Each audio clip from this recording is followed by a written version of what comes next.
Welcome everyone to the Things Around 8. In this video we will talk about another sequence of nuclear threats coming from Russia, with Putin making it clear that the Russians are not playing around. And if you're not yet subscribed to the channel, subscribe now and hit the notification bell so you don't miss any news.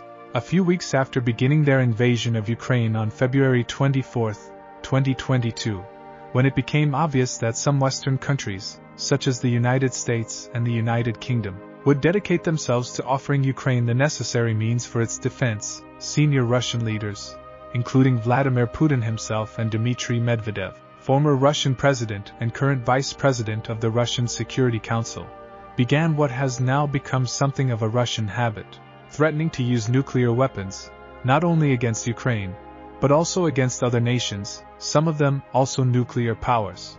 These threats became so constant and habitual that instead of causing apprehension, as would be expected when faced with the threat of a large-scale attack with terribly destructive weapons, they began to be despised and even ridiculed. Mainly the threats made by Medvedev, who, according to various sources, has made close to 30 nuclear threats since the start of the Russian invasion.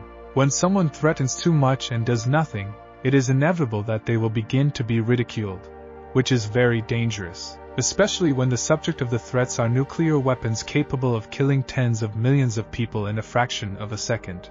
But Russian threats are not entirely empty and are often accompanied by real demonstrations, such as missile launches and the mobilization of elements of the Strategic Rocket Force, the branch of the Russian military dedicated to land-based intercontinental ballistic missiles. Russia's objective with these threats is to spread fear in the West, forcing them to abandon the aid they are offering to Ukraine.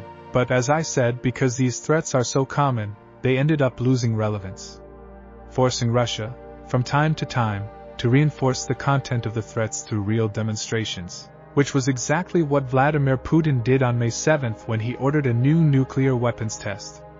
But it wasn't just any test, with Putin ordering the deployment of so-called tactical nuclear weapons, weapons with comparatively much lower destructive power than strategic nuclear weapons, but still capable of causing enormous devastation.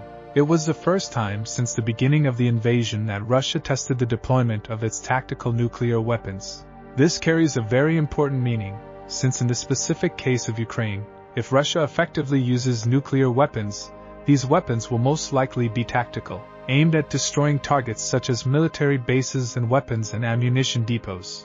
And just 2 days after this test, on May 9, during the Victory Parade in Moscow, an annual event marking the Allied victory over the Axis forces in World War II, Vladimir Putin once again warned of what he called a global conflict, saying that the West is very arrogant, and that Russia will not allow anyone to underestimate and threaten it.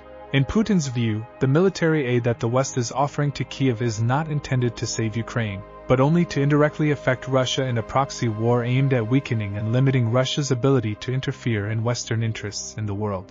Therefore, for Putin, Russia is not just fighting Ukraine armed with NATO weapons. He is fighting against what he calls the Western collective, represented by the main NATO powers. In a conflict scenario like this, with Russia indirectly facing great military powers such as the United States, United Kingdom, Germany and France, all that effectively remains for Putin to avoid defeat would be his nuclear weapons. Coming from there, the constant threats made by top members of his regime.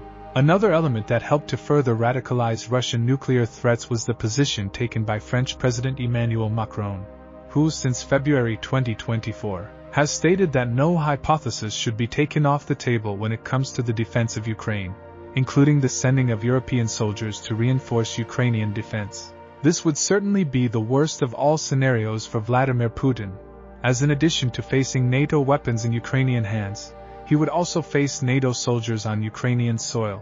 Given this perspective, Russian nuclear threats increased even more in tone, culminating in the aforementioned readiness test of tactical nuclear weapons on May 7 and Putin's speech on the 9th in which he stressed that Russia is not joking when it makes these threats. As Putin and other top members of his regime have said in the past, Russia cannot be defeated in Ukraine, or the entire world will disappear.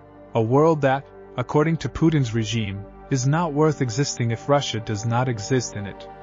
And this is today's video. Thank you very much for watching the video. And now I invite you to hit the like button and subscribe to the channel so we'll see you more often. and so you'll be up to date with everything that's happening.